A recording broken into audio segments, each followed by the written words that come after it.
누가복음 21에서 22장, 누가복음 21장. 예수님은 부자들이 헌금하는 것과 가난한 과부가 냅둔 2푼을 넣는 것을 보시고 이렇게 말씀하셨다. 내가 분명히 말하지만 이 가난한 과부가 다른 모든 사람보다 더 많이 헌금하였다. 그들은 모두 넉넉한 데서 헌금하였으나 이 과부는 가난한 중에서도 자기 생활비 전부를 바쳤다. 몇몇 제자들이 아름다운 돌과 예물로 화려하게 꾸며진 성전을 보고 감탄하자 예수님이 그들에게 말씀하셨다. 너희가 보고 있는 이 건물이 돌 하나도 제대로 얹혀 있지 않고 다 무너지게 내려날 것이다.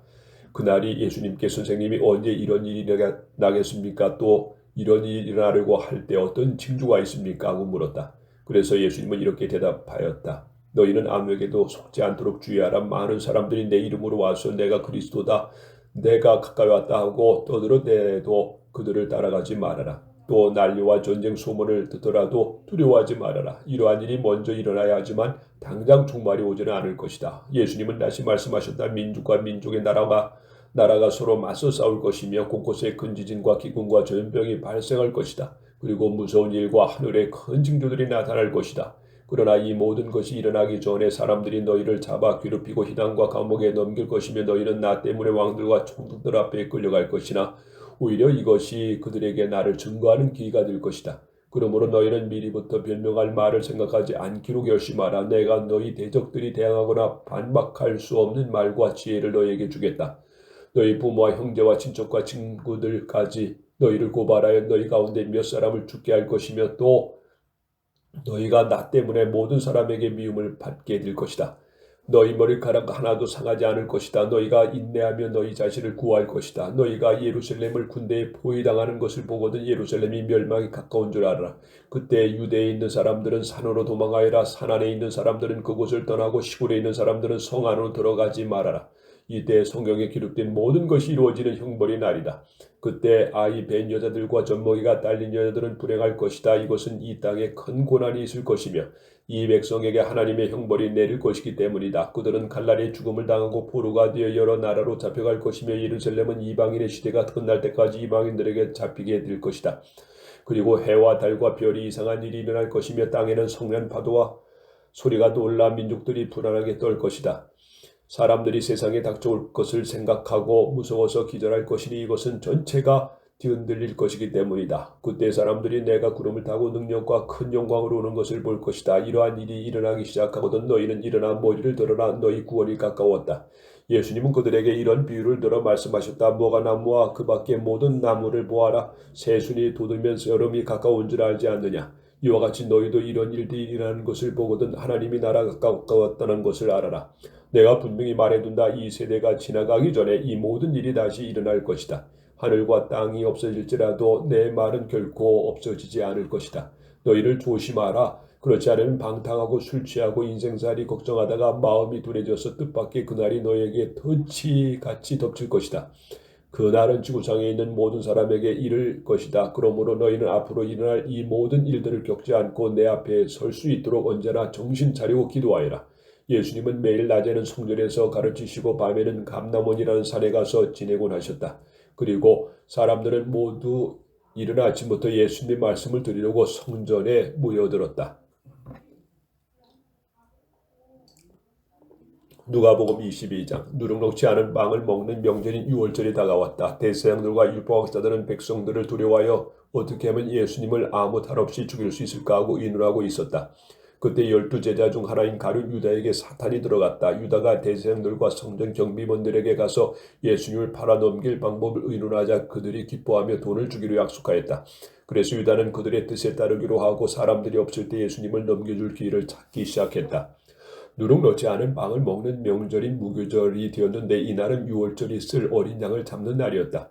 예수님은 베드로와 요한을 보내시며 가서 우리가 먹을 유월절 음식을 준비하여라 하셨다. 그들이 어디다 마련할까요? 하고 묻자 예수님은 이렇게 말씀하셨다. 성 안에 들어가면 물통을 가지고 가는 사람을 만날 것이다. 그가 들어가는 집으로 따라 들어가거라. 그리고 그 집 주인에게 우리 선생님이 제자들과 함께 유월절 음식을 먹을 방을 알아보라고 하셨습니다 하여라. 그러면 잘 준비된 2층 넓은 방으로 안내할 것이다. 거기서 준비하도록 하라. 제자들이 가보니 예수님이 말씀하신 그대로였다. 그래서 그들은 거기서 유월절 음식을 준비하였다. 시간이 되자 예수님은 사도들과 함께 식탁에 앉으시고 그들에게 이렇게 말씀하셨다. 내가 고난을 당하기 전에 너희와 함께 이 유월절 음식 먹기를 무척 원하였다.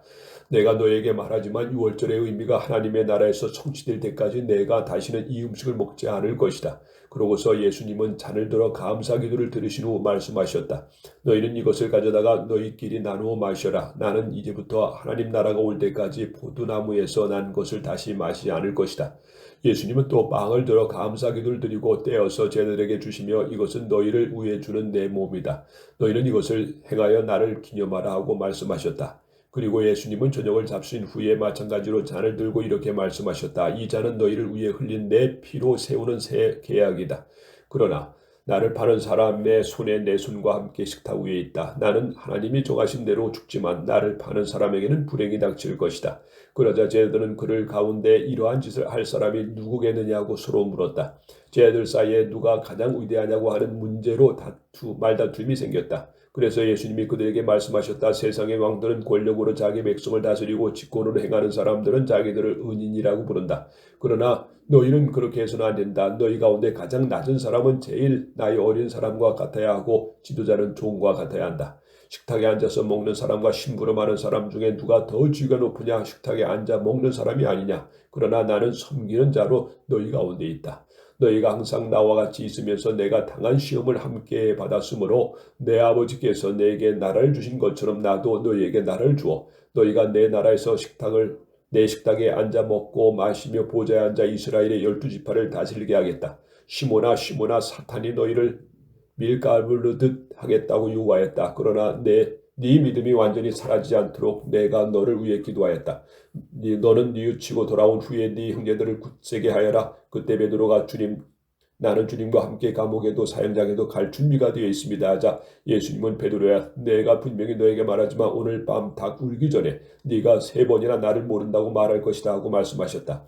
그러고 나서 예수님이 제자들에게 내가 너희를 지갑이나 가방이나 신도 없이 보냈을 때 부족한 것이 없었느냐고 물으시자 제자들은 없었습니다 하고 대답하였다. 그래서 예수님은 다시 말씀하셨다. 그러나 이제는 지갑이나 가방이 있는 사람은 가지고 다니는 칼이 없는 사람은 겉옷을 팔아서 칼을 사라.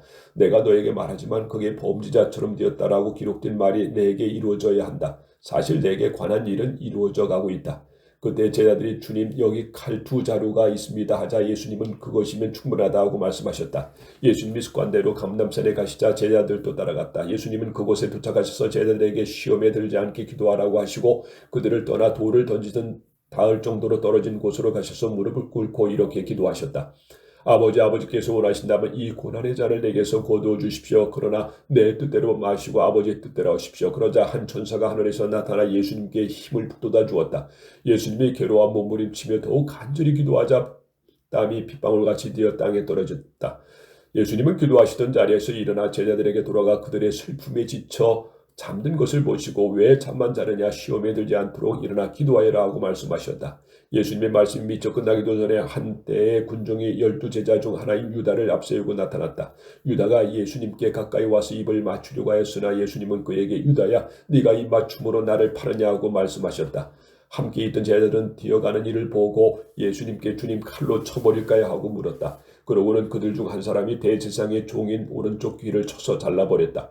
그러자 예수님은 그만두어라 이만하면 됐다 하시고 그 사람의 귀를 만져 고쳐주셨다. 그리고 예수님은 자기를 잡으러 온 대제사장들과 성전 경비원들과 장로들에게 말씀하셨다. 내가 마치 강도라도 뛰는 것처럼 너희가 칼과 몽둥이를 들고 나왔느냐? 내가 날마다 너희와 함께 성전에 있을 때는 너희가 나를 잡지 않았다. 그러나 이제는 너희 때이며 어둠의 권세가 기세를 부릴 때이다. 그들이 예수님을 잡아 대제사장의 집으로 끌고 들어가자 베드로도 멀찍이 뒤따라갔다. 사람들이 뜰 가운데 불을 피우고 둘러앉아 있을 때 베드로는 그들 틈에 끼어 앉았다. 그때 일중 하나가 앉아서 불을 쬐고 있는 베드로를 유심히 보더니 이 사람도 그와 한패요 하였다. 그러나 베드로는 이 여자야 나는 그를 모른다 하고 딱 잡아 떼었다. 조금 후에 또 어떤 사람이 베드로를 보고 당신도 그들과 함께요 하자 베드로는 이 사람아 나는 아니야 하고 말하였다. 1시간쯤 지난 뒤 또 다른 사람이 이 사람이 갈릴리 사람인 걸 보니 틀림없이 그들과 함께요 하자 베드로는 여보시오 나는 당신이 무슨 말을 하는지 도무지 모르겠소 하고 대답하였다. 베드로의 말이 미처 끝나기도 전에 닭이 곧 울었다. 주님께서 몸을 돌이켜 베드로를 보시자 그는 오늘 밤 닭 울기 전에 네가 3번이나 나를 모른다고 말할 것이다 라고 하는 주님의 말씀이 생각나서 밖으로 나가 한없이 울었다. 예수님을 지키던 사람들은 그분을 조롱하고 때리며 눈을 가리고 너를 때리는 사람이 누구냐 알아맞혀 보아라 하면서 예수님께 갖은 모욕을 다하였다. 나리박자 대제사장들과 율법학자들과 장로들이 의의를 열어 예수님을 의원들 앞에 세우고 네가 그리스도라면 우리에게 말하라 하였다. 그래서 예수님은 이렇게 말씀하셨다.